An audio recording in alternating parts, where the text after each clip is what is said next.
महफिल में तेरी हम ना रहे जो गम तो नहीं है, गम तो नहीं है, किससे हमारी नजदीकियों के कम तो नहीं है, कम तो नहीं है।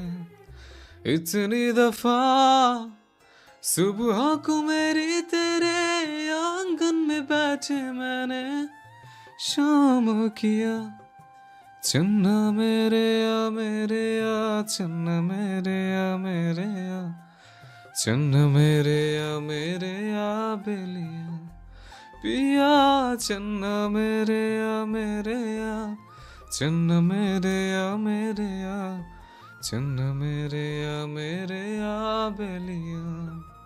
একমাত্র বান্ধবী নওরিনের জন্মদিনে আসাটাই যেন কাল হয়ে গেল মার্জিয়ার জীবনে। এখন রাত প্রায় 10টা 30 বাজে। হলে ঢোকার শেষ সময়টাও পার হয়ে গেছে। এমতো অবস্থায় কিভাবে কি করবে ভেবে পাচ্ছে না মার্জিয়া। এদিকে কেক কাটা হয়েছে কেবলমাত্র। নওরিনের জন্য বান্ধবীরা গান গাওয়ার প্রস্তুতি নিচ্ছে। মার্জিয়া আরেকবার হাতঘড়িতে সময় দেখে নিল 10টা 42 বাজে। মার্জিয়া উঠে দাঁড়ালো। চলে যাওয়ার জন্য পা বাড়াতেই নওরিনের মা আশা বেগম জিজ্ঞেস করলেন, কোথায় যাচ্ছ মার্জিয়া? আমি চলে যাচ্ছি আন্টি। আশা বেগমের মুখ কালো হয়ে গেল। তিনি বলেন, এখনই চলে যাবে? সবে তো মজা শুরু হলো। না আন্টি, যেতে হবে আমায়। আচ্ছা দাঁড়াও, তুমি তো খাওনি কিছু, এসো খেয়ে এরপর যেও। আশা বেগমের জোড়াজুড়িতে খেতে বসলো মার্জিয়া। একটু খেতেই ভীষণ ঘুম পেল তার। একটা সময় ঘুমের কাছে হার মেনে টেবিলের ওপর মাথা রেখে ঘুমিয়ে পড়ল মার্জিয়া। আশা বেগম এই সময়ের অপেক্ষাতেই ছিলেন যেন। তিনি এগিয়ে এসে মার্জিয়াকে হালকা ডাক দিলেন। এরপর কোনো রকমে উঠিয়ে নিয়ে গেলেন একদম কর্নারের রুমটাতে। এই রুমটা অন্যান্য রুমের তুলনায় বেশ পরিপাটি করে রাখা, ফুল দিয়ে সাজানো এবং ধিমি আলো জ্বলছে। আশা বেগম মার্জিয়াকে বেডে শুইয়ে দিয়ে ফোনটা বের করলেন। এরপর ফোন করলেন বাসার দারোয়ানকে।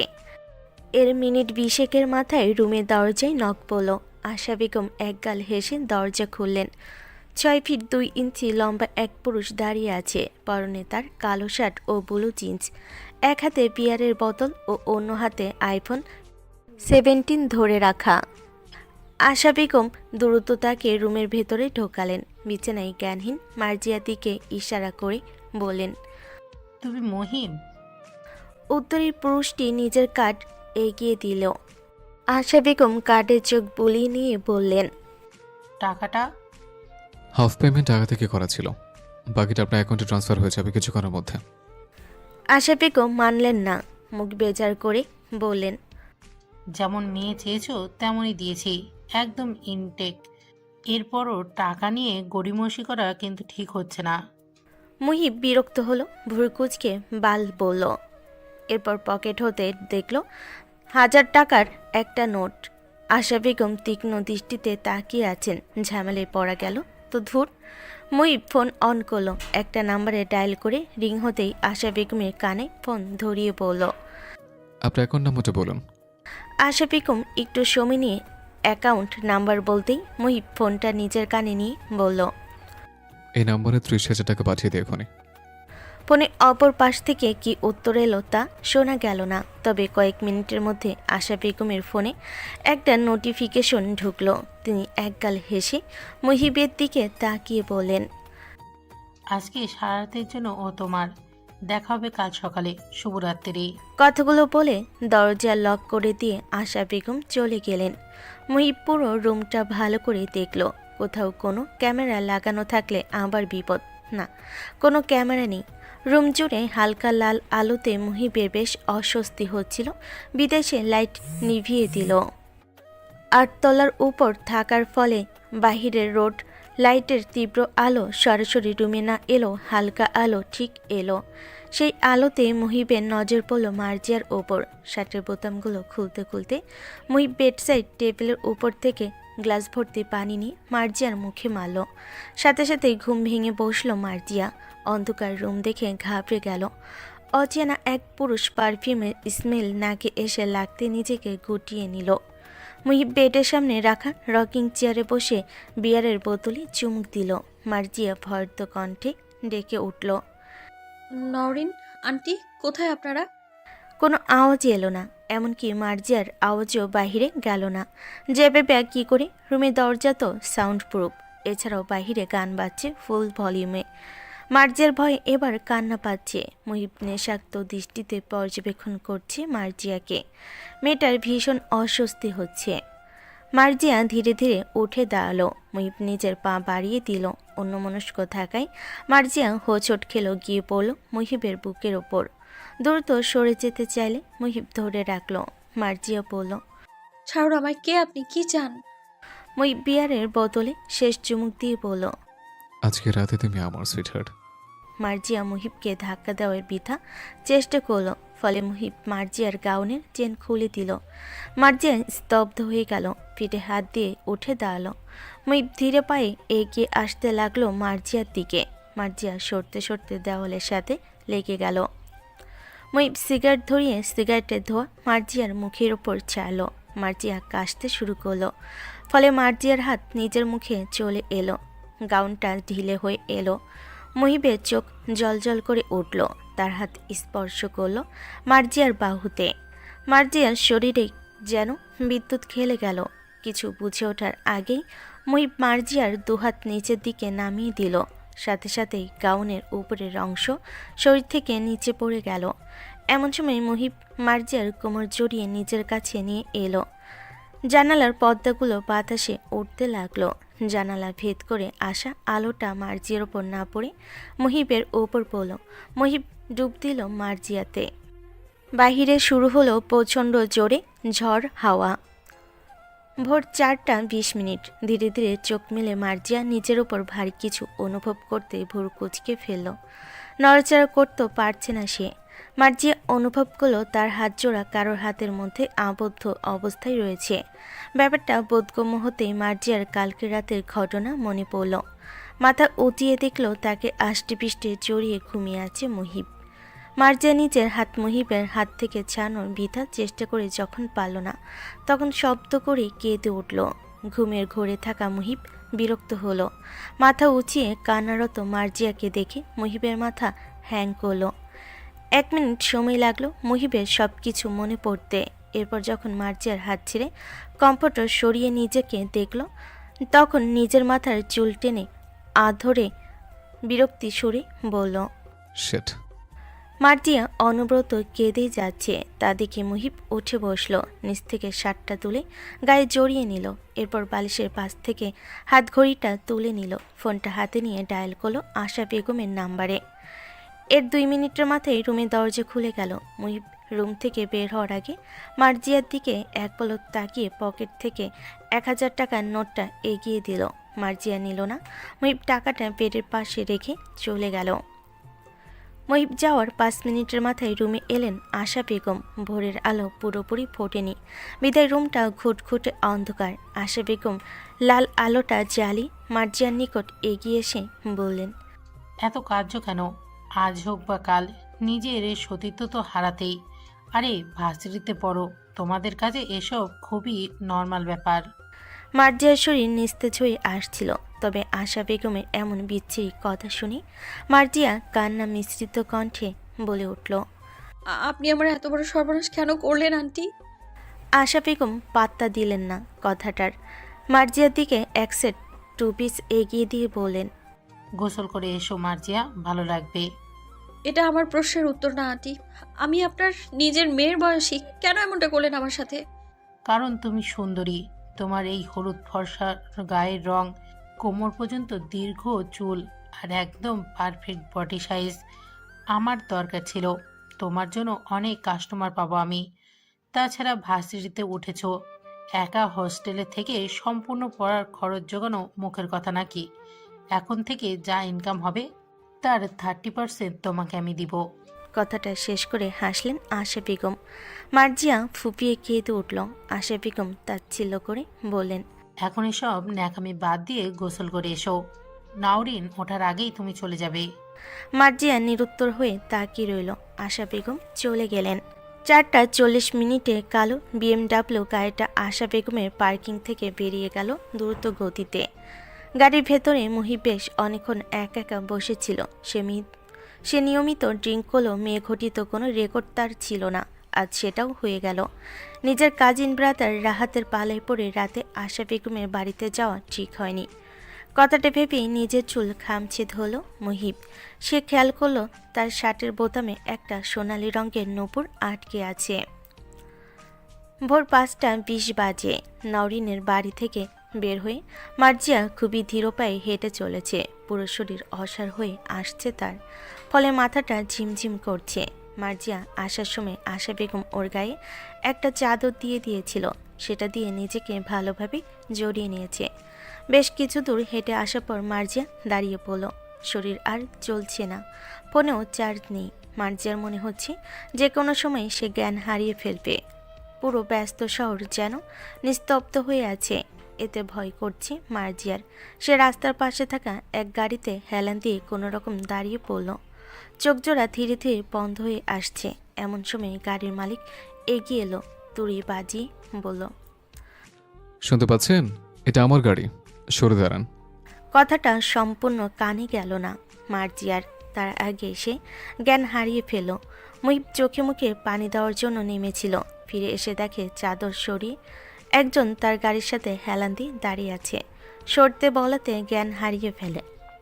পড়ে যাওয়ার সময় ধরে ফেলে মুহিব। ভোরের আলোতে মার্জিয়ার মুখ দৃশ্যমান হয় মুহিবের সামনে। মায়াবরা মুখের দিকে তাকিয়ে এক অন্যরকম টান অনুভব করে মুহিব, তবে সেই অনুভবকে পাত্তা দেয় না সে।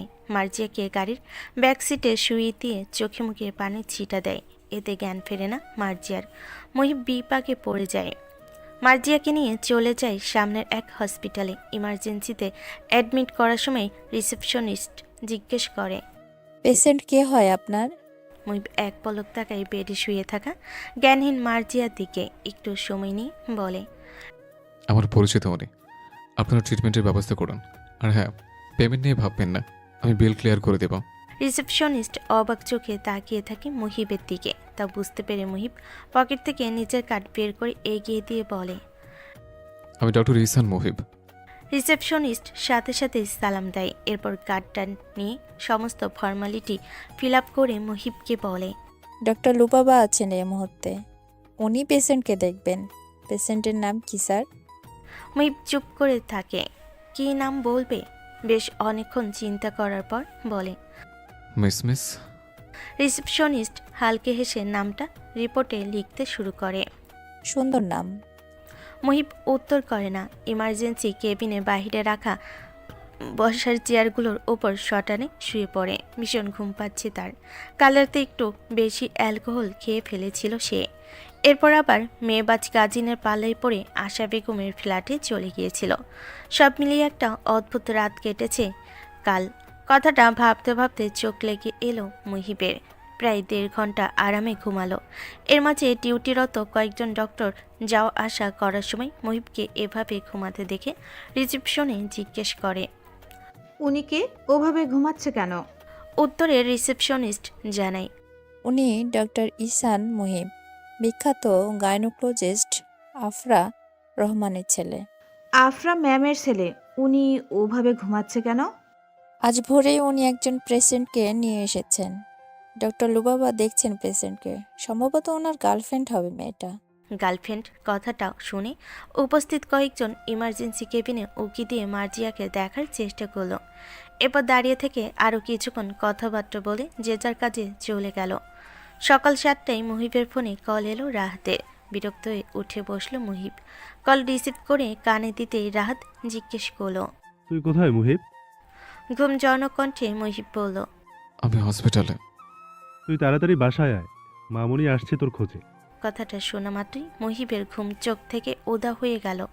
দ্রুত গতিতে উঠে দাঁড়িয়ে বলল, তুই রাখ, আমি আসছি। রাহাত ফোন রেখে দিল। মুহিব রিসেপশনিস্টকে গিয়ে বলল, আমাকে যেতে হবে, আপনার ওনার খেয়াল রাখবেন। উত্তরে রিসেপশনিস্ট বলল, ডক্টর লুবাবা তার রাউন্ড শেষ করে এলো বলে আপনি ওনার সাথে কথা বলে যান। আপনার সাথে ম্যাম কথা বলতে চেয়েছেন, কিন্তু আপনি ঘুমাচ্ছিলেন বলে আমি ডাকিনি। মুহিব বিপাকে পড়ে গেল। হাত ঘড়িতে তাকিয়ে দেখলো 7:30 বাজে।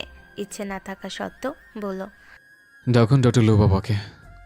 জি স্যার, আপনি বাম পাশের কেবিনে গিয়ে ওয়েট করুন, ম্যাম আসছে।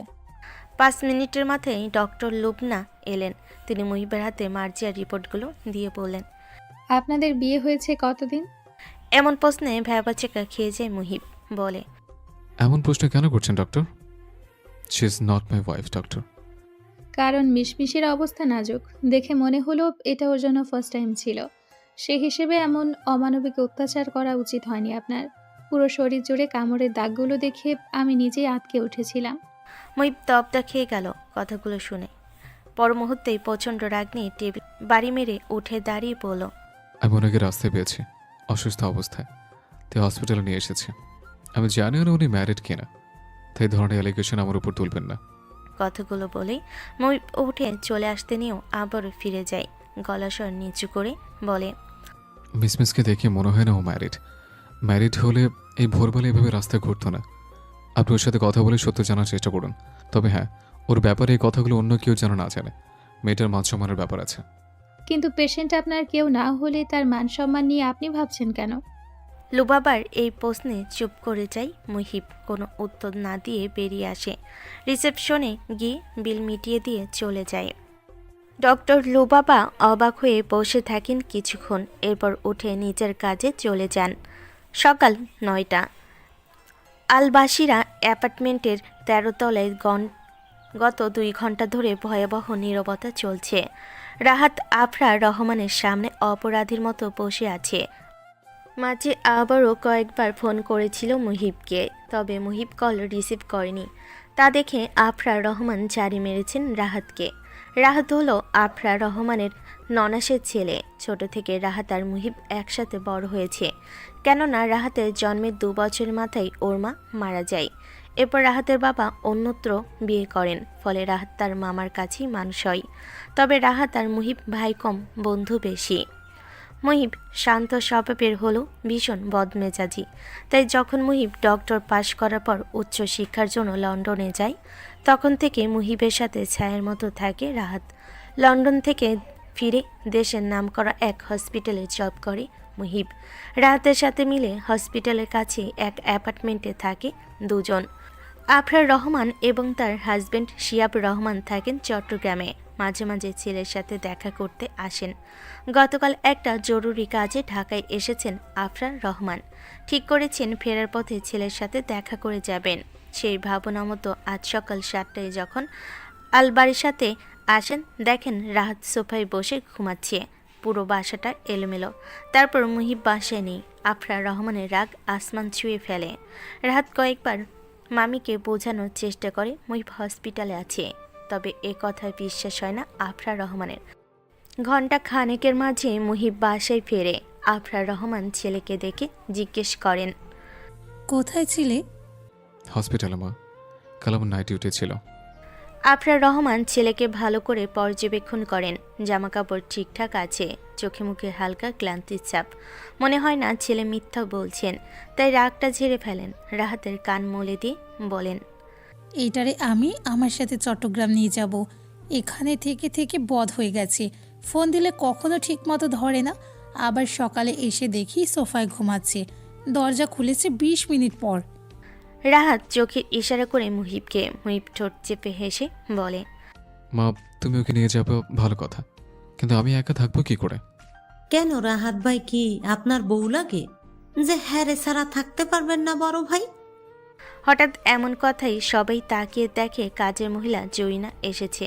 রাহাত ছ্যাদ করে ওঠে জয়িনাকে দেখে বলে, এই জন্য না, মুখ সামনে কথা বলো। আমাকে কি তোমার গে মনে হয়? ওইটা কি রাহাত ভাই? রাত দাঁত কটমট করে তাকিয়ে থাকে।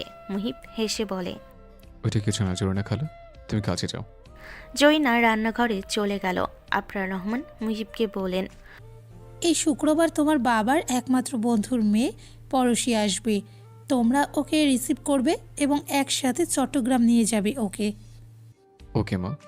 প্রতি উত্তরে আফরা বেগম হেসে চলে যান রুমে। রাত মুহিবকে জিজ্ঞেস করে, কেমন কাটলো কালকের রাত? মুহিব অগ্নিদৃষ্টিতে তাকালো, বলল, শালা তোর জন্য আমি ফেসে গেছি। কাল রাতে যা হওয়ার তা তো হয়েছে, তার উপর ভোরে বাসায় ফেরার পথে এক নতুন ঝামেলা হয়ে গেছে। কি হয়েছে? মুহিব ভোরের ঘটনাটা খুলে বলে রাহাতকে। সব শুনে রাহাত বলল, বলিস কি ভাই? ওয়েট, মনে হয় কোনো কলগাল ছিল। উত্তরে মুহিব রাহাতের নাক বরাবর এক ঘুষি দিয়ে রুমে চলে যায়। রাহাত নাক ডলতে ডলতে বলে, আমাকে মারলো কেন? আজব। দুপুর 12টা। হসপিটাল থেকে বের হয়ে রিকশায় উঠল মার্জিয়া। শরীরটা আগের তুলনায় যথেষ্ট ভালো লাগছে, তবে কালকের ঘটনার ফলে মার্জিয়ার মন মস্তিষ্ক ফাঁকা ফাঁকা লাগছে। পুরো রাস্তা ফুপিয়ে কাঁদতে কাঁদতে মার্জিয়া এলো হলের সামনে দাঁড়িয়ে। ভাড়া মিটিয়ে ভেতরে ঢুকতেই হল সুপার এসে জিজ্ঞেস করলো, কাল কোথায় ছিলে সারা রাত? শুকনো ঢোক গিল মার্জিয়া, নিচু স্বরে বলল, নরিনের জন্মদিনের অনুষ্ঠানে গিয়েছিলাম, রাত হয়ে যাওয়ায় আর ফিরিনি, একবারে এখন এলাম। হল সুপার নীলার কথাটা বিশ্বাস হলো কিনা জানা নেই, তবে সে মার্জিয়ার কোনো প্রশ্ন করল না। মার্জিয়া রুমে এসে দরজা লাগিয়ে দিল। তার বাকি 2 রুমমেট নেই এই সময়ে, একজন ক্লাসে গিয়েছে ও আরেকজন গ্রামের বাড়ি। মার্জিয়া রুমে এসে জামাটা খুলে শাওয়ার নিতে চলে গেল। পানি পড়তে শরীরের বিভিন্ন অংশে জ্বালা পোড়া শুরু হলো। চোখ মুখ খিচে তা সহ্য করলো মার্জিয়া। একটানা 1 ঘন্টার শাওয়ার নিয়ে বের হলো মেয়েটা। টলমলো পায়ে বিছানার উপর বসতে চোখের সামনে ভেসে উঠল রাতে বিষাক্ত দৃশ্যগুলো। হাঁটুতে মুখ গুজে কাঁদতে লাগলো মার্জিয়া। এমন সময় ওর ফোনে কল এলো নওরিনের। প্রথম কয়েকবার রিং হতেই কেটে যাওয়ার পর দ্বিতীয়বারের সময় কলটা রিসিভ করে মার্জিয়া। অপর পাশ থেকে নওরিন বলল, ফোন ধরছিস না কেন? আর ক্লাসে আসিসনি কেন আজ? উত্তরে নিজেকে স্বাভাবিক করার চেষ্টা করি মার্জিয়া বলল, শরীরটা ভালো নেই রে। ও শোন, মা তোকে রেখেছে আজ বিকেলে। তুই একাই আসবি নাকি আমি তোর হলের সামনে আসবো? মার্জিয়া কেঁপে উঠল আশা বেগমের কথা শুনতেই। আমতা আমতা করে বলল, আমার শরীর ভালো না রে, আমি আজকে যেতে পারবো না। ও, বেশি শরীর খারাপ লাগছে নাকি? আমি ওষুধ নিয়ে আসবো? না, তুই বাসায় চলে যা, আমি ঘুমোবো। আচ্ছা। নওরিন ফোন কেটে দিল। মার্জিয়া ফোনটা রেখে কাঁদতে লাগলো। এমন সময় ওর হোয়াটসঅ্যাপে একটা নোটিফিকেশন এলো। হোয়াটসঅ্যাপ খুলে মার্জিয়া দেখলো ওর কিছু অর্ধনগ্ন ছবি পাঠানো হয়েছে। মার্জিয়ার হাত থেকে ফোনটা পড়ে গেল। বিকাল 3টা বাজে। কম্বল মুড়ি দিয়ে শুয়ে আছে মার্জিয়া, চোখ মুখ ফুলে গেছে কাঁদতে কাঁদতে। তখন হোয়াটসঅ্যাপে আসা ছবিগুলো পাঠিয়েছিল আশা বেগম, যা পরবর্তীতে কল দিয়ে তিনি মার্জিয়াকে বলেছেন। আজ রাতে মার্জিয়াকে তিনি ডেকেছেন নিজের ফ্ল্যাটে। মার্জিয়া যাবে না বলেছে। তা শুনে আশা বেগম হুমকি দিয়েছেন, যদি আজ মার্জিয়া না যায় তবে এই ছবিগুলো তিনি নেটে ছেড়ে দিবেন। এই কথা শোনার পর মার্জিয়া কল কেটে অফ করে রেখেছে।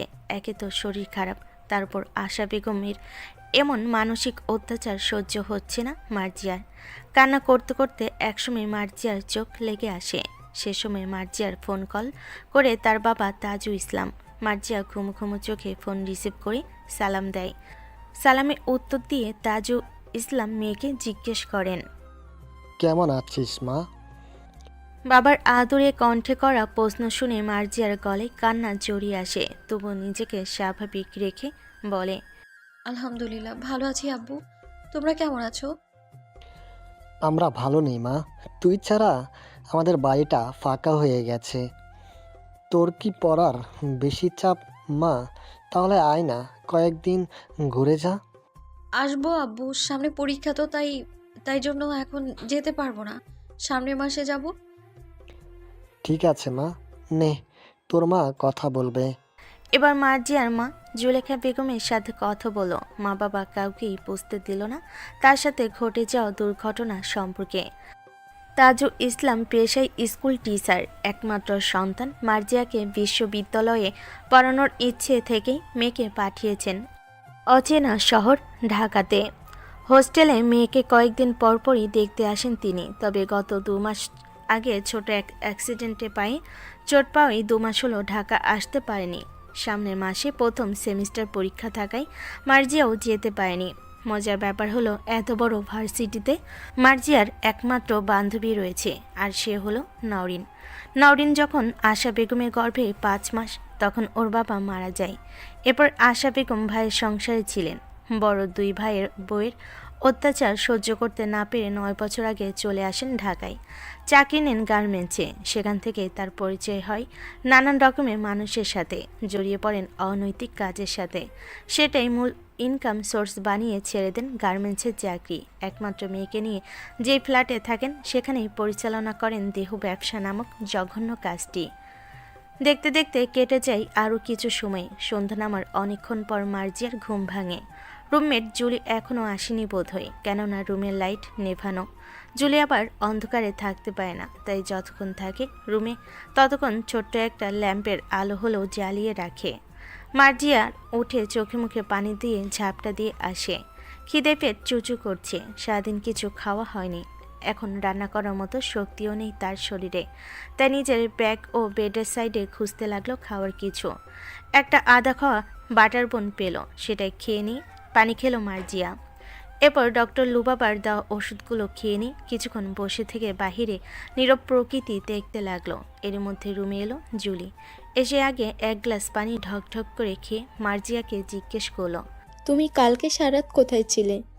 তোমার বান্ধবী নওরিন তো বলল তুমি 11টার সময় চলে এসেছো, অথচ হল সুপার বলেছিল তুমি সকালে ফিরেছো। মার্জিয়া ঢোক গিল আমতা আমতা করে বলল, 8টার পর তো হলে ঢোকার পারমিশন নেই, তাই কালকে আমি অন্য এক ফ্রেন্ডের সাথে ওর বাড়িতে ছিলাম। জুলি অবিশ্বাসের দৃষ্টিতে তাকালো মার্জিয়ার দিকে। আর কিছু জিজ্ঞেস না করে কাপড় নিয়ে গোসল করতে চলে গেল। হাঁপ ছেড়ে বাঁচল মার্জিয়া। এর মধ্যেই 3-4টা কল করে ফেলেছেন আশা বেগম। রাত 9টা আফরা রহমানকে ট্রেনে উঠিয়ে দিয়ে বাসায় ফিরল মুহিব। রাত ড্রয়িং রুমের সোফায় ভিডিও গেম খেলছিল। মুহিব ফিরতে রাত মনিটরে চোখ রেখে জিজ্ঞেস করলো, আজকে পার্টি করবি?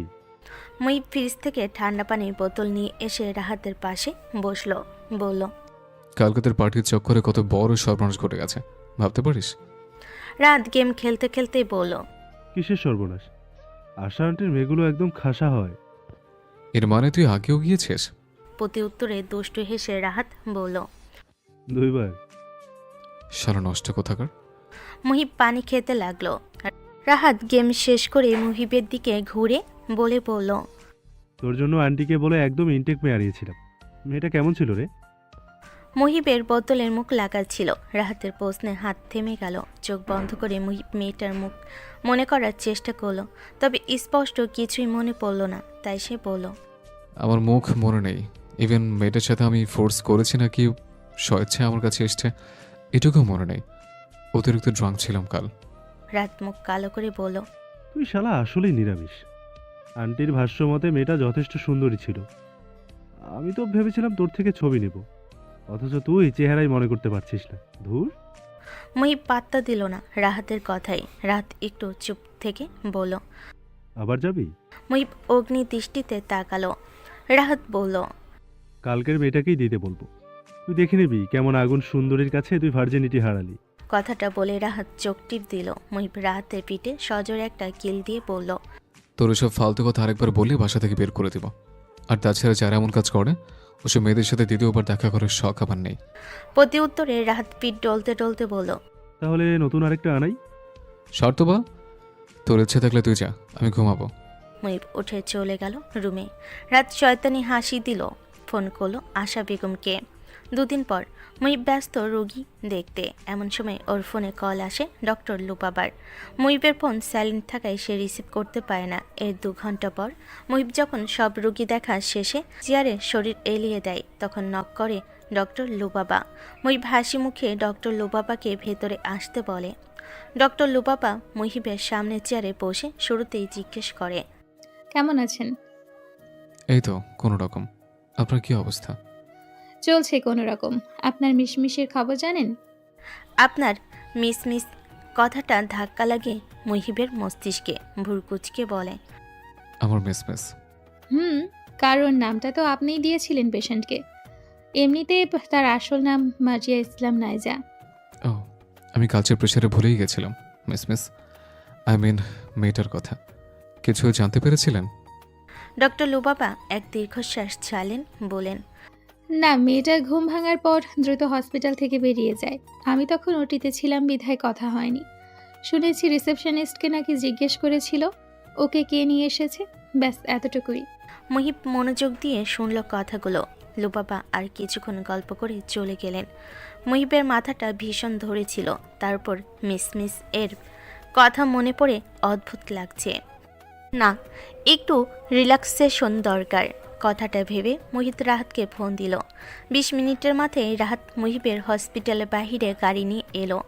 মুহিব সব কাজ শেষ করে গাড়িতে উঠে বসলো। রাহাত গাড়ি স্টার্ট দিয়ে মুহিবের দিকে বিয়ারের বোতল এগিয়ে দিল। মুহিব না চাইতেও বোতলটা নিল। এক ঢোক খেয়ে বলল, তুই আমার অভ্যাস নষ্ট করে দিচ্ছিস। এখন একটু প্যারামেথিন কাটলে বিয়ারের প্রয়োজন অনুভব করি। প্রত্যুত্তরে রাহাত বাঁকা হাসলো, বলল, বিয়ার তো তোর মস্তিষ্ককে আরাম দেবে আর নাড়ি দেবে শরীরকে। রাত গাড়ির স্পিড বাড়িয়ে দিল। মুহিব আপাতত সিটে হেলান দিয়ে চোখ বন্ধ করে আছে। ভাদ্র মাসের শুরুর দিকে সারাদিন গরমের তীব্রতায় টিকে থাকা না গেলেও রাতের দিকে মাঝে মাঝে বৃষ্টি লক্ষ্য করা যায়। আজও তেমন এক বৃষ্টিময় রাত। আশা বেগম কর করে 1000 টাকার বেশ অনেকগুলো নোট গুনছেন। নওরিনকে আজ খাবারের সাথে ঘুমের ওষুধ খাইয়ে দিয়েছেন। আজ বেশ কয়েকজন বড় বড় বিজনেসম্যান কাস্টমার আসার কথা। এসে তার স্টকে থাকা বেশ কয়েকটি মেয়েকে তিনি আজ পাশের দেশে পাঠাবেন। এসবের মাঝে নওরিনকে ঘুম পাড়িয়ে রাখাই বুদ্ধিমানের কাজ। আশা বেগম তার সামনে বসা এক ষাটোর্ধ লোককে 5টি ছবি এগিয়ে দিলেন। তার মধ্যে একটি মার্জিয়ার ছবি। লোকটি পান চিবুতে চিবুতে ছবি দুটি আলাদা করে রাখলেন আর বাকি 3টে তার পাশের লোককে এগিয়ে দিলেন। তা দেখে আশা বেগম বললেন, বাসিব ভাই, এই মেয়ে দুটো একদমই নতুন, এদের এখনই পাঠানো যাবে না। এদের দিয়ে আমি আগে কিছু লাভ করি, এরপর না হয়। বাসিব হাতের ইশারায় আশা বেগমকে থামিয়ে দিলেন, বলেন, এদের মধ্যে প্রথম ছবির মেয়েটাকে আমার চাই আশা। ওকে আমি 3 দিনের জন্য আমার গেস্ট হাউসে নিয়ে যাব। আশা বেগম ভুরুকুচকে মনে মনে ভাবলেন, এটা তো মার্জিয়া, এখনই ওকে বাসিয়া ভাইয়ের কাছে পাঠাবো। যদি ও উল্টোপাল্টা কাণ্ড করে তবে আমার লস হবে। এরপর বললেন, ওকে আজ তো দিতে পারবো না বাসিব ভাই, কালকে আসতে হবে। ঠিক আছে, কোনো ব্যাপার না। আশা বেগম হাঁপ ছেড়ে বাঁচলেন। এর মধ্যে রাহাতের কল এলো। তিনি আলোচনা দ্রুত শেষ করে লোক দুজনকে বিদায় করলেন। এরপর দরজা খুলে রাহাত আর মুহিবকে ভেতরে আনলেন। মুহিবকে দেখে আশা বেগম বলেন, আজ নতুন কালেকশনে কেউ নেই। তা শুনে রাহাত বলল, ব্যাপার না। কথাটা বলে এক বান্ডিল টাকা তুলে দিল আশা বেগমের হাতে। তিনি টাকা গুনতে গুনতে মুহিবকে কর্নারের রুমটা দেখিয়ে দিল। রাহাত মুহিবকে রুমে ঢোকার আগে কানে কানে কিছু একটা বলল। এরপর রুমের দরজাটা বাহির থেকে লক করে দিল। সেদিনকার মতো আজকেও রুম জুড়ে ধিমি আলো জ্বলছে, তবে বিছানাটা ফাঁকা। রুমের সাথে থাকা অ্যাডজাস্ট বারান্দায় এক নারী অবৈ দেখা যাচ্ছে। নিস্তব্ধ রাতের শীতল বাতাস মার্জিয়ার শরীর ছুঁয়ে যাচ্ছে। আজ না চাইতেও আশা বেগমের ফ্ল্যাটে ওকে আসতে হয়েছে। কেননা আশা বেগম হুমকি দিয়েছেন যদি আজ মার্জিয়া না আসে তবে ওর ছবিগুলো ভাইরাল করে দিবেন। মার্জিয়া আশা বেগমের পা ধরে রিকোয়েস্ট করেছিল এমনটা না করতে। আশা বেগম শুনছিলেন না সে কথা। এর বদলে তিনি যখনই মার্জিয়াকে ডাকবেন তখনই মার্জিয়াকে আসতে হবে এমনটাই শর্ত দিয়েছেন। কথাগুলো ভেবে নীরবে চোখের পানি ফেলেন মার্জিয়া।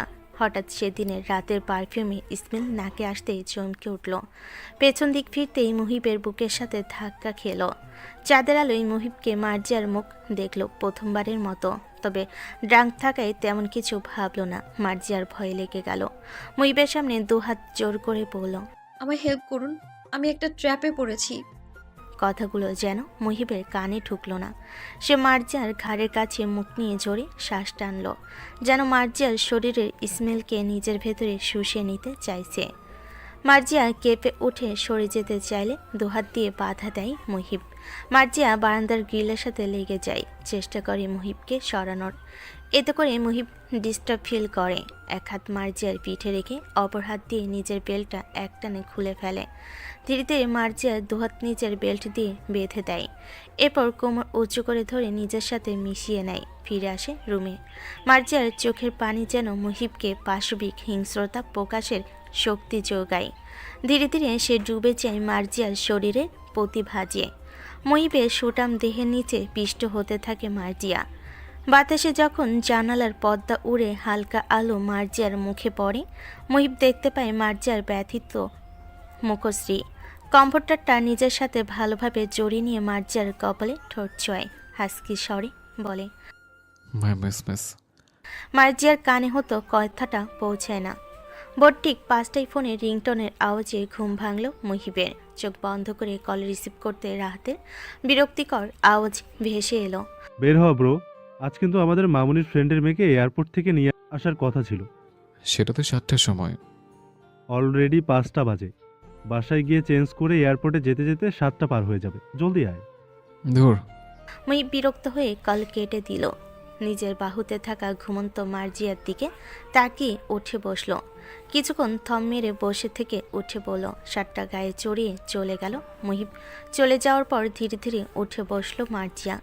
নীরবে চোখের পানি মুছিয়ে নিতেই দেখলো পায়ে নূপুর মধ্যে একটা নেই। মার্জিয়া বিছানায় ভালো করে খুঁজলো, পেল না।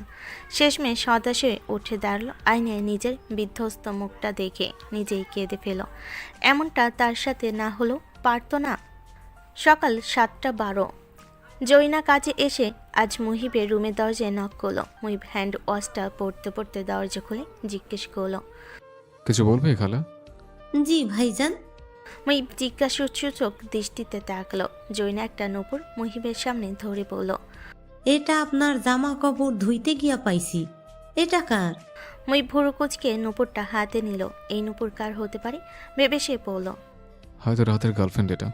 আমি ওকে দিয়ে দিব, তুমি কাজে যাও খালা। জয়না নিজ কাজে চলে গেল। তখনই রাহাত এলো। মুহিবের হাতে নূপুরটা দেখে জিজ্ঞেস করলো, পড়শির জন্য কিনেছিস নাকি? ফালতু কথা বলবি না, এটা আমি কিনে নিয়ে নিশ্চয় তোর কোনো গার্লফ্রেন্ডের এটা। রাত নূপুরটা হাতে নিল, ভালো করে দেখে বলল, আমার জানা মতে আমার কোনো গফসি নুপুর পড়ে না। তারপরও একটা ছবি তুলে নিচ্ছি, জিগাবো ওদের। মুহিব অদ্ভুত এক লুক দিল কথাটা শুনে। রাত মেকি হাসার চেষ্টা করলো। এরপর দুজনে মিলে বেরিয়ে পড়লো এয়ারপোর্টের উদ্দেশ্যে। এয়ারপোর্টে পৌঁছে ওরা দেখতে পায় পড়শি নিজের লাগেজগুলো নিয়ে দাঁড়িয়ে আছে। মুহিব আর রাহাতকে দেখে এগিয়ে আসে, বলে, না আসলেও পারতি তোরা, কি আর হতো, 1 মাসে এয়ারপোর্টে কাটিয়ে আবারও ফিরে যেতাম। প্রতি উত্তরে রাহাত হেসে বলে, তোর মতো সাদা হাতিকে বেশিক্ষণ এখানে জায়গা দিত না রে। পড়শি রেগে গেল। রাত খ্যাক করে হাসতে লাগলো। তা দেখে পড়শি মুহিবকে বলল, তুই কিছু বলবি না ওরে? মুহিব ভাবলেশীনভাবে জবাবে বলল, আমি কি বলবো, তোদের মধ্যকার ব্যাপার। পড়শির মুখটা মলিন হয়ে গেল। ওরা 3 জন একসাথে আলবাসিরা অ্যাপার্টমেন্টে ফিরল। পড়শি এসে ফ্রেশ হতে রুমে গেল।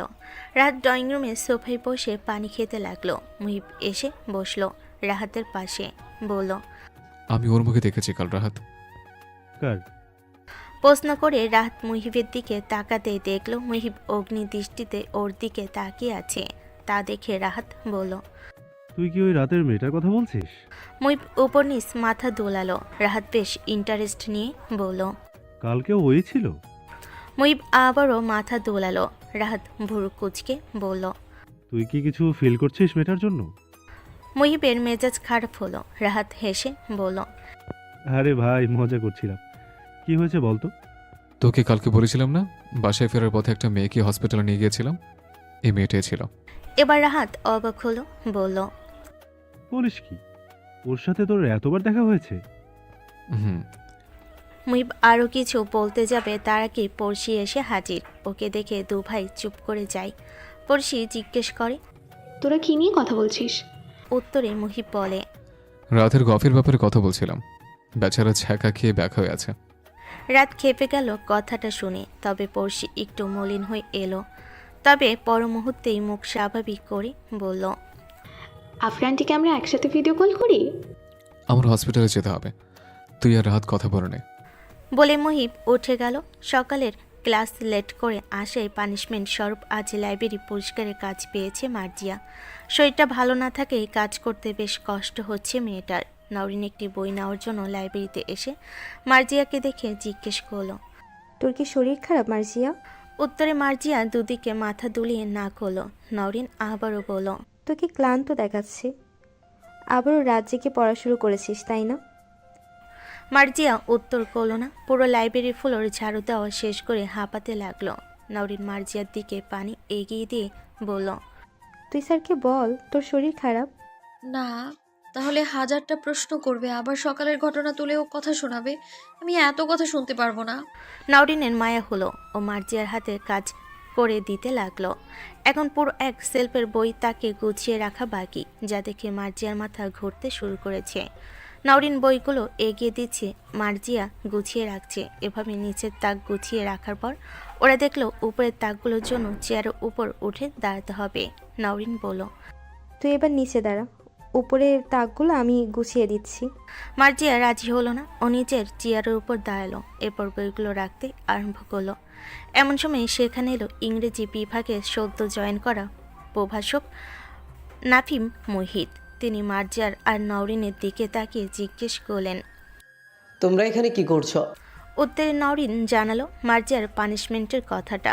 নাফিম মার্জিয়ার ক্লান্ত মুখের দিকে তাকিয়ে বলল, তোমরা চলে যাও, আমি কথা বলে নিব রবিন স্যারের সাথে। নওরিন খুশি হলো কথাটা শুনে, তবে মার্জিয়া খুশি হতে পারল না। মূলত তার দিন দুনিয়া এখন ঘুরছে, কোনো রকম হোস্টেলে ফিরে একটু ঘুমাতে হবে। কথাটা ভাবতে ভাবতে নিজের ব্যাগ নিয়ে নওরিনের সাথে লাইব্রেরি থেকে বের হয়ে গেল মার্জিয়া। মার্জিয়ার যাওয়ার দিকে কিছুক্ষণ তাকিয়ে রইল নাফিম, এরপর নিজেই বাকি বইগুলো গুছিয়ে রাখতে আরম্ভ করলো। দিনের আলো ধীরে ধীরে ঝাপসা হতে শুরু করেছে। নীড়ে ফেরা পাখিরা জানান দিচ্ছে সন্ধ্যা নামতে চলেছে। মার্জিয়া মরার মতো নিজের বিছানায় ঘুমিয়ে আছে। তখন নওরিনের সাথে হোস্টেলে ফেরার পর নওরিন মার্জিয়ার জন্য আনা খিচুড়ি ওকে খেতে দেয়। প্রায় সময় নওরিন মার্জিয়ার জন্য এটা সেটা রান্না করে আনে। মূলত রান্না করাটা নওরিনের শখ। মাগরিবের আজান হয়ে যাওয়ার পর রুমের লাইট জ্বালিয়ে দেয় জুলি। মার্জিয়ার বিছানার কাছে এসে কয়েকবার উকি দিয়ে দেখে মার্জিয়াকে, এরপর আবারও নিজের পরেই মন দেয়। রাত 8টার ভেতর ফোনে তীব্র রিংটনের আওয়াজে ঘুম ভাঙে মার্জিয়ার। চোখ টলে রিসিভ হতেই ওপাশ থেকে আশা বেগম বলেন, মার্জিয়া মা। মার্জিয়া ভয়ে কুকড়ে যায়, ঢোক গিলে বলে, আপনি আমাকে আবারও ফোন কেন করেছেন? তুমি কি ভুলে গেছো আমাদের কি কথা হয়েছিল? এবার মার্জিয়া নিঃশব্দে কেঁদে উঠল, বলল, আন্টি আমার শরীর ভালো না, আজ আমি যেতে পারবো না, প্লিজ আন্টি। এসব নাটক করো না। 9টা বাজে, তোমার হোস্টেলের বাইরে একটা সাদা রঙের গাড়ি অপেক্ষা করবে এবং তাতে উঠে পড়বে। যদি তুমি না যাও তাহলে তোমার ছবিগুলো তোমার রুমমেট এবং পুরো হোস্টেলে সবার ফোনে ফোনে থাকবে কাল। কথাগুলো বলেই ফোন কেটে দিলেন আশা বেগম। মার্জিয়ার ইচ্ছে করছিল চিৎকার করে কাঁদতে, কিন্তু তা তো সম্ভব না। তাই সে নিজের কান্নাকে গিলে ফেল। চোখে মুখে পানি দিয়ে এসে একটা কালো রঙের শাড়ি পরে নিল, ঠোঁটে হালকা লিপস্টিক লাগিয়ে চুলটাকে হাত খোপা করে বের হলো হোস্টেল থেকে। হল সুপারের ডিউটি চেঞ্জ হয় 9টায়। ঠিক সেই সুযোগে মার্জিয়া বেরিয়ে গেল। হোস্টেলের বাইরে আসতে দেখলো একটা সাদা গাড়ি অপেক্ষা করছে। মার্জিয়া শাড়ির আঁচল খামচে ধরে গাড়িতে উঠে বসলো। সমস্ত রোগী দেখা শেষে আজ আবার এক নতুন জায়গায় গিয়েছিল মহিব। ছোটবেলা থেকেই ওর শখ ছিল শিক্ষকতা করার, তাই কিছুদিন আগে একজনের সাথে কথা বলেছিল, সেখান থেকে আজ তাকে ডাকা হয়। সব কথাবার্তা ফাইনাল করে মুহিবের বাসায় ফিরতে ফিরতে রাত 10টা বেজে যায়। মুহিব নিজের ফ্ল্যাটের ডোরবেল বাজালেই কেউ এসে দরজা খোলেন। মুহিব প্রায় 10 মিনিট ডোরবেল বাজায় এবং কল করে রাহাতের নাম্বারে। শেষমেশ রাহাতকে না পেয়ে মুহিব ডায়াল করে পড়শির নাম্বারে। কল রিসিভ হতেই মুহিব জিজ্ঞেস করে, তোরা কোথায়? আমি আর রাহাত মিলে বাহিরে ফুচকা খেতে এসেছিলাম, এরপর একটা মুভি দেখতে এসেছি মুহিব ভাইয়া। মুহিবের মেজাজ খারাপ হয়ে যায়, জিজ্ঞেস করে, রাতকে জিজ্ঞেস করতো বাসার চাবি কি দারুণ চাচার কাছে আছে? পড়শি রাহাতকে জিজ্ঞেস করে জানায়, রাহাত ভুলে চাবি নিয়ে চলে এসেছে ভাইয়া। মুহিব একটা জঘন্য গালি দিতে নিজেও নিজেকে সামলে নেয়। এর মাঝে রাহাত পড়শির হাত থেকে ফোন নিয়ে ফিসফিস করে বলে, সরি ভাই, ভাবিনি মুভি প্ল্যান হয়ে যাবে। তুই রাগ করিস না, এক কাজ কর, আশা আন্টির ফ্ল্যাটে চলে যা, মস্তিও হবে, রাতটা থাকার ব্যবস্থাও হয়ে যাবে। বলে কল কেটে দেয় রাহাত। মুহিব দেওয়ালে সজোরে এক ঘুষি মেরে লিফটে উঠে পড়ে। পকেটে হাত দিতে মার্জিয়া নুপুরটা পায়, সেটা নিয়ে মুহিব আশা বেগমের বাসায় যায়। আশা বেগম টাকা গুনছিলেন। এমন সময় মুহিবকে দেখে অবাক হয়ে যায়। মুহিব সরাসরি বলে, আই নিড আ গার্ল। আশা বেগম মুহিবকে ভালো করে পর্যবেক্ষণ করে। আজ মুহিবকে ডাক লাগছে না। তিনি কিছু বলার আগে মুহিব টাকা রাখেন ওনার সামনে। টাকাগুলো হাতে নিয়ে আশা বেগম মুহিবকে রুমে নিয়ে যায়। এরপর বলে, আগে থেকে বুক না করলে আমি সার্ভিস দেই না। তুমি স্পেশাল দেখে দিলাম। উত্তরে মুহিব তীক্ষ্ণ নজরে তাকিয়ে থাকে। আশা বেগম চলে যান। মুহিব দরজা লক করে বিছানায় তাকাতে দেখতে পায় আজ মার্জিয়া নয়, অন্য একটি মেয়ে সেজেগুজে বসে আছে। মুহিব ভুরুকুচকে বলে, হু আর ইউ? মেয়েটা উত্তর করে না। উঠে এসে মুহিবের শার্টের বোতামগুলো খুলতে শুরু করে। মুহিব ধাক্কা দিয়ে সরিয়ে দেয় মেয়েটাকে। এরপর দরজা খুলে বের হয়ে আশা বেগমকে বলেন, ওকে, আগের মেয়েটা কোথায়? ও তো আজ নেই, অন্য জায়গায় গেছে। আগের থেকে বুক না দিলে কি এমন জিনিস পাওয়া যায়? মুহিবের মেজাজ খারাপ হয়ে যায়। আশা বেগমের সামনে থাকা ফল কাটার ছুরিটা ওনার গলার সামনে ধরে মুহিব জিজ্ঞেস করে, কোথায় আছো? কই পাঠিয়েছিস? আশা বেগম ভয় পেয়ে যান, বলেন, বাসিফ ভাইয়ের গেস্ট হাউসে পাঠিয়েছি। আজ ওকে পাওয়া যাবে না, কালকে এসো ওর জন্য। মুহিব সজোরে টেবিলের উপরে হাত বাড়ি দেয়। কাছের টেবিলটা টুকরো টুকরো হয়ে যায় ভেঙে। যেতে যেতে শাসানোর ভঙ্গিতে মুহিব বলে যায়, যদি ওর গায়ে অন্য পুরুষের ছোঁয়া লাগে তাহলে আপনার শরীরের প্রতিটা অংশকে কুকুর দিয়ে খাওয়াবো আমি। রাতের নিস্তব্ধতা ভেঙে সর্বোচ্চ স্পিডে গাড়ি ছুটিয়ে চলেছে মুহিব। হঠাৎই নিজের মাথা ফাঁকা ফাঁকা লাগছে তার। মার্জিয়ার মুখটা ভেসে উঠছে চোখের সামনে। মুহিব মানতে পারছে না তার মিসমিসকে অন্য কেউ ছুবে। এদিকে বাসিবের গেস্ট হাউসে পুরান ঢাকার শেষ প্রান্তে। মুহিবের যেতেও সময় লাগছে। হাত ঘড়িতে সময় দেখে নিল সে। 11:30 বাজে। কে জানে কখন গিয়েছে মেয়েটা।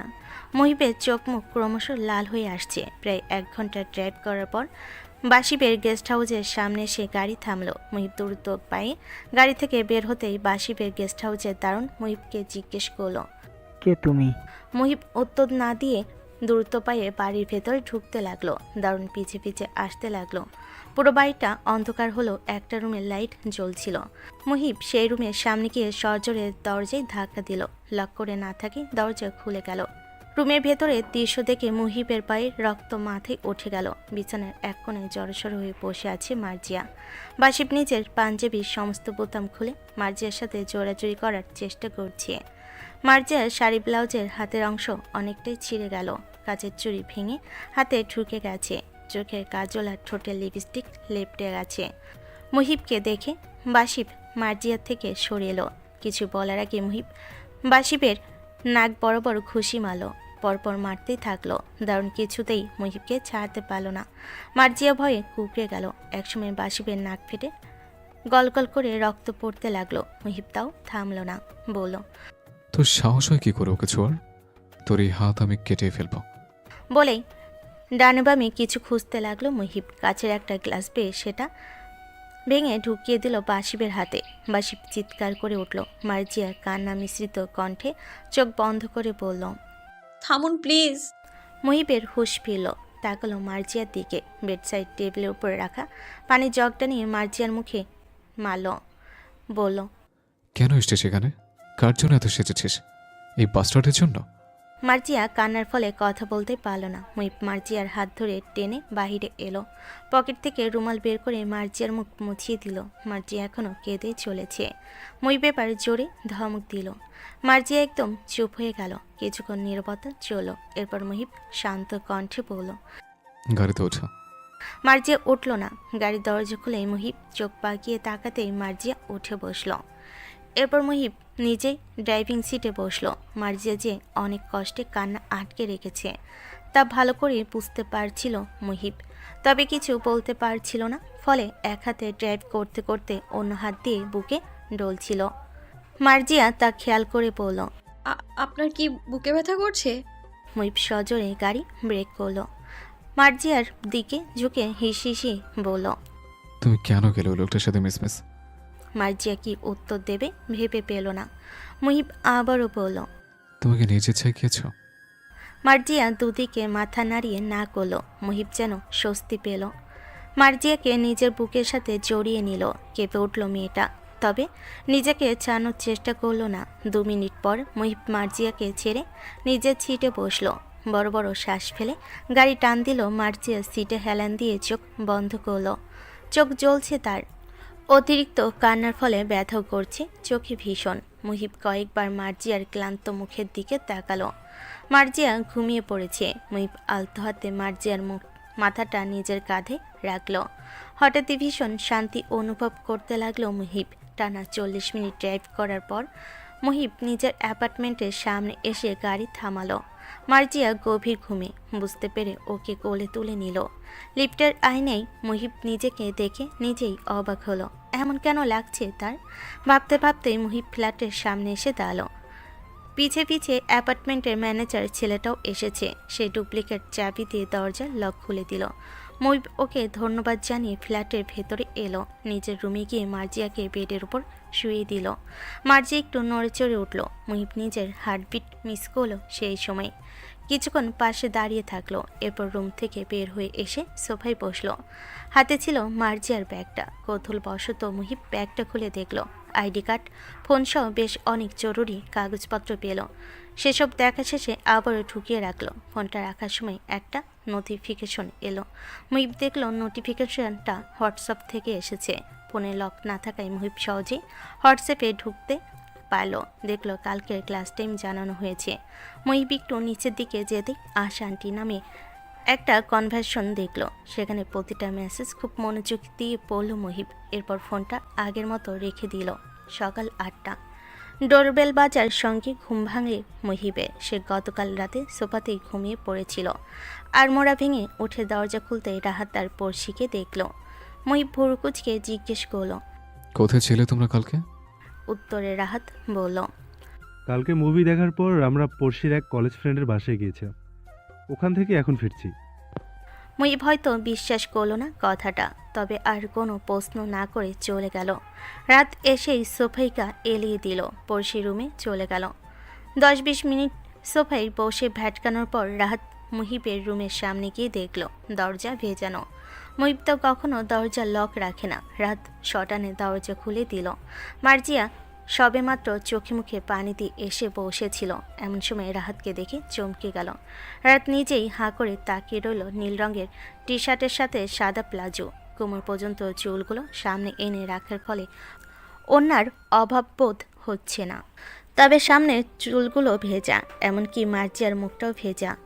চোখের কাপা কাপা পাপড়িগুলো জানান দিচ্ছে সে রাতকে দেখে ভয় পাচ্ছে। রাত নিজের বিস্ময়কে পাশে রেখে মার্জিয়াকে জিজ্ঞেস করলো, আপনি কে? মার্জিয়া আমতা আমতা করে বলল, আমি মার্জি। নিজের পুরো কথা শেষ করার আগেই পড়শির চিৎকার শোনা গেল। রাত এবং মার্জিয়া দুজনেই ছুটে ড্রয়িং রুমে এলো। এই ফ্ল্যাটটাতে মোট 3টে রুম, ডাইনিং ড্রয়িং একসাথে এবং মাঝখানে হওয়ায় পড়শির চিৎকার মুহিবের কানেও পৌঁছালো। রাত এসেই জিজ্ঞেস করলো, তুমি এমনভাবে চিল্লাচ্ছ কেন? কি হয়েছে? পড়শি তার লাগেজটা দেখিয়ে বলল, আমার লাগেজে কে হাত দিয়েছে? আমার একটা ব্র্যান্ডেড টি শার্ট খুঁজে পাচ্ছি না। বাসায় কি চোর এসে? হঠাৎ পড়শির নজর পড়ল মার্জিয়ার দিকে। মার্জিয়ার সামনে গিয়ে পড়শি বলল, ওকে। রাত উত্তর দিতে পারল না। পড়শি আবারও বলল, আমার টি শার্ট কেন পরেছো তুমি? ওয়েট, তোমাকে তো আগে দেখিনি। চুরি করতে এসেছো? মার্জিয়ার মাথায় চোর কথাটা ধাক্কা খেলো। বলল, আমি চোর নই আপু, আমি। মার্জিয়াকে তার কথা শেষ করতে দিল না। তার আগে মার্জিয়ার গালে সজোরে থাপ্পড় বসালো পড়শি। রাত পরেই ব্ল্যাক হয়ে গেল পরিস্থিতি দেখে। এমন সময় টাওয়াল দিয়ে মাথা মুছতে মুছতে মুহিব এলো। বিরক্তির সুরে বলল, কি হয়েছে? তোমরা এমন ঝগড়া কেন করছো? এটা কি কোনো মাছের বাজার? কথাটা জিজ্ঞেস করে রাহাতের দিকে তাকালো মুহিব। রাহাত মুখ কালো করে পড়শির দিকে ইশারা করলো। পড়শি রেগে ফুলে আছে। মুহিব দেখলো মার্জিয়ার গালে হাত দিয়ে অপরাধীর মতো দাঁড়িয়ে আছে। মুহিব ভুর কুচকে বলল, কি হচ্ছে মিস? রাহাত জিজ্ঞেস করলো, মিস কে? মুহিব উত্তর দিল না। মার্জিয়া ছল নয়নে তাকালো মুহিবের দিকে। মুহিবের মাথা ব্ল্যাঙ্ক হয়ে গেল। টাওয়ালটা ছুঁড়ে ফেলে মার্জিয়া দুবাহু ধরে জিজ্ঞেস করলো, কাঁদছো কেন মিস? কি হয়েছে তোমার? মার্জিয়া কিছু বলার আগেই পড়শি বলে উঠল, এই চোরটা আমার লাগেজ খুলে আমার টি শার্ট চুরি করেছে মুহিব ভাই। কথাটা শোনা মাত্রই অগ্নি চোখে মুহিব পড়শির দিকে তাকালো। বুক কেঁপে উঠল পড়শির সেই চাহনি দেখে। রাত বিবি করে বলল, মনে হচ্ছে পড়শির কপালে দুঃখ আছে। কিছু কারণবশত আলবাসীরা অ্যাপার্টমেন্ট সকাল 9টা থেকে বিদ্যুৎ নেই। জেনারেটরের সমস্যা হয়, সেটাও চালু হয়নি। এই গরমের মধ্যে গোসল করে এসেও মুহিব ঘেমে যাচ্ছে। পড়শি মুহিবের সামনে মার্জের হাতে হ্যাসকা টান দিল। টি শার্টটা দেখিয়ে বলল, দেখো মুহিব ভাইয়া, এটা আমার টি শার্ট। এই মেয়েটা চোর। পড়শি নিজের কথা শেষ করার আগে মুহিব হুঙ্কার ছেড়ে বলে উঠল। শাট আপ পড়ছি, আমি নিজে এই ড্রেসটা মিসমিসকে দিয়েছি। কথাটা শুনে উপস্থিত সবাই অবাক হলো। মুহিব আবারও বলল। আমার জানার মতে তোর কাছে ড্রেসের অভাব নেই পড়ছি। যদি কেউ প্রয়োজনে তোর ব্যাগ থেকে একটা টি শার্ট নেয়, তার জন্য এমন অমানুষের মতো ব্যবহার করছিস কেন? পড়শি বিস্ময়ে সুরে বলল। আমি তো ভাবিনি তুই দিয়েছিস, আমি তো ভেবে। পড়শির কথার মাঝে মুহিব বলল। ভেবেছিস চুরি করেছে? কেমন আছে তোর এই ড্রেসে যে মিসমিসকে চুরি করতে হবে? তুই চাইলে নর্মাল ওকে জিজ্ঞেস করতে পারতিস, তা না করে ওর গায়ে হাত তুলি কেন? অ্যান্সার মি পড়ছি। মুহিবের ধমকে পড়শি চুপ করে গেল। চোখের কোণে পানি চলে এলো মার্জিয়ার দিকে। চোখ রাঙিয়ে তাকে হনহন করে নিজের রুমে চলে গেল। পড়শির পিছনে রাহাতও গেল। মুহিব এক দীর্ঘশ্বাস ফেলে মার্জিয়ার দিকে তাকালো। গালটা লাল হয়ে আছে মেয়েটার, আঙ্গুলের ছাপ পড়ে গেছে। মুহিবের মাথা নষ্ট হয়ে গেছে তা দেখে মুহিব মার্জিয়াকে নিয়ে ওর রুমে গেল। বিছানার উপর মার্জিয়াকে বসালো। এরপর 1 মিনিটের জন্য রুমের বাহিরে গেল। ফিরে আসার সময় কয়েক টুকরো বরফ নিয়ে এলো। মার্জিয়া ফুপিয়ে কাঁদছিল। মুহিব এসে মার্জিয়ার সামনে হাঁটু গেড়ে বসলো। গালে বরফের স্পর্শ লাগতে মার্জিয়া কেঁপে উঠল। মুহিব অপরাধীর কণ্ঠে বলল। বেশি ব্যথা করছে তাই না মিসমিস? আপনি কেন আমাকে এই আপুর ড্রেস দিয়েছেন? মার্জিয়া জবাব দিল না, বলল। মুহিব হয়তো আশা করেছিল মার্জিয়া এমন কিছুই জিজ্ঞেস করবে, তা সে বিনা সময় নিয়ে বলল। কালকে বাসায় আসতে আসতে তুমি ঘুমিয়ে পড়েছিলে। আমার ইচ্ছে করেনি রাখতে, কিন্তু তোমার এই পোশাক দেখে আমার বারবার চোখে ভাসছিল গেস্ট হাউসের ঘটনাটা, তাই বাধ্য হয়ে আমি তোমার ড্রেস চেঞ্জ করিয়েছি। মার্জিয়া চোখ তুলে তাকালো মুহিবের দিকে। মুহিব অতি যত্ন সহকারে তার গালে বরফ লাগাচ্ছে। মুখ দেখে মনে হচ্ছে মুহিবেরই আঘাত লেগেছে। মার্জিয়া এক দীর্ঘশ্বাস ছেড়ে মুহিবকে সরিয়ে দিল, বলল। আপনাকে ধন্যবাদ আমায় বাঁচানোর জন্য। আমি এখন চলে যাব। কোথায় যাবে? কোথায় থাকো তুমি? আমি হোস্টেলে থাকি, আমার বাসা হিসামপুর। এখন তোমার যাওয়ার দরকার নেই কোথাও। মানে? মুহিব একটু চুপ থেকে বলল। হোস্টেলে আমি তোমাকে বিকেলে দিয়ে আসবো। তার দরকার নেই। কথাটা বলে মার্জিয়া উঠতে নিলে মুহিব বাধা দিল, বলল। মন খারাপ তোমার ভীষণ। এই অবস্থা হোস্টেলে বা ক্লাসে গেলে তোমার একা একা আরও খারাপ লাগবে মিসমিস। মার্জিয়া উত্তর দিল না। মন খারাপ থাকলে তার কথা বলতে ভালো লাগে না। মুহিব অনেকক্ষণ চেষ্টা করলো মার্জিয়াকে স্বাভাবিক করার, কিন্তু কিছুতেই যখন কিছু হলো না, মার্জিয়া বারবার চলে যেতে চাইছিল। তা দেখে মুহিব উঠে গেল। কাউচের পাশে রাখা গিটারটা হাতে নিয়ে এসে মার্জিয়ার সামনে বসলো টুল নিয়ে। মার্জিয়া জিজ্ঞাসাসূচক দৃষ্টিতে তাকাতেই মুহিব গিটারে সুর তুলল। মার্জিয়ার চোখের দিকে তাকিয়ে গেয়ে উঠল। महफिल में तेरी हम ना रहे जो गम तो नहीं है, गम तो नहीं है किससे हमारी नजदीकियों के, कम तो नहीं है, कम तो नहीं है। इतनी दफा सुबह को मेरी तेरे आंगन में बैठे मैंने शाम किया, चन्ना मेरे या मेरे या, चन्ना मेरे या मेरे या, चन्ना मेरे या मेरे या बेलिया पिया, चन्ना मेरे या मेरे या, चन्ना मेरे या मेरे या, चन्ना मेरे या मेरे या बेलिया। গানের লাইনগুলো মুহিব একদম মার্জিয়ার চোখে চোখ রেখে গাইল। তাতে মার্জিয়ার মনে হলো সে এতক্ষণ যে ভয় পাচ্ছিল, মন খারাপ করছিল, একা ফিল করছিল, তার জবাব দিল মুহিব।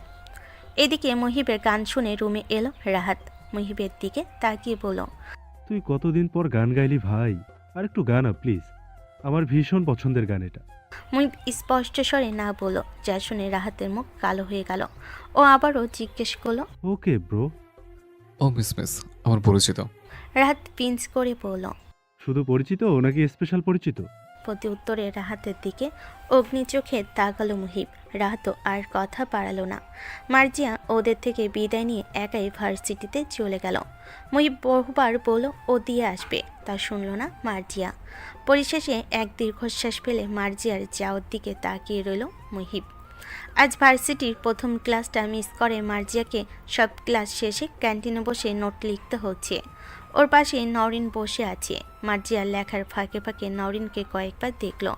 মেয়েটা বড্ড সরল, ও জানে না ওর মা কতটা জঘন্য মানুষ। নরিন যখন জানবে নিজের মায়ের ব্যাপারে তখন কি হবে? কথাটা ভাবতে ভাবতে এক ভাবনায় রাজ্যে হারিয়ে গেল মার্জিয়া। এদিকে নাফিম ঠান্ডা পানির বোতল নিয়ে ক্যান্টিনে এসে মার্জিয়া আর নরিনকে দেখে দাঁড়িয়ে পড়ে। নাফিম বেশ কিছুক্ষণ দাঁড়িয়ে থেকে ওদের পর্যবেক্ষণ করে, এরপর এগিয়ে গিয়ে বলে, কি খবর তোমাদের? নরিন এবং মার্জিয়া দুজনেই সালাম দেয় নাফিমকে। নাফিম সালামের উত্তর দিয়ে বলে, তোমরা ক্লাসে নোট করো না? উত্তরে নরিন বলে, করি তো স্যার, আসলে আজকে মার্জিয়া প্রথম ক্লাস মিস করেছে, তাই জন্য নোটটা নিতে পারিনি। আও।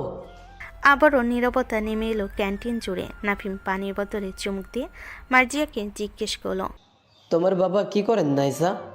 মার্জিয়া চমকে উঠল। নাইজা নামে তাকে এখানে কেউ ডাকে না। ব্যাপারটা বুঝতে পেরে নাফিম বলল, আসলে মার্জিয়া নামটা আমার বড় আপার, তাই আমি তোমাকে নাইজা বলে ডাকলাম। কোনো অসুবিধা আছে কি? প্রত্যুত্তরে মার্জিয়া দুদিকে মাথা নাড়িয়ে না করলো, এরপর বলল, আমার বাবা একজন স্কুল শিক্ষক, আমরা হিসামপুরে থাকি। নাফিম বেশ আগ্রহ নিয়ে শুনল, বলল, হেশামপুর আমার মামা বাড়ি। নাম কি তোমার বাবার?